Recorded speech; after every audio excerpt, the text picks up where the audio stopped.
আমাকে ভালোবাসতে হবে না, ভালোবাসি বলতে হবে না, মাঝে মাঝে গভীর আবেগ নিয়ে আমার ঠোঁট দুটো ছুঁয়ে দিতে হবে না, কিংবা আমার জন্য রাত জাগা পাখিও হতে হবে না। অন্য সবার মতো আমার সাথে রুটিন মেনে দেখা করতে হবে না, কিংবা বিকেল বেলায় ফুচকাও খেতে হবে না।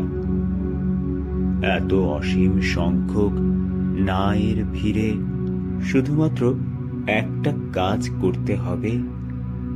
আমি যখন প্রতিদিন একবার ভালোবাসি বলবো, তুমি প্রতিবার একটা দীর্ঘশ্বাস ফেলে একটুখানি আদর মাখা গলায় বলবে, পাগলি।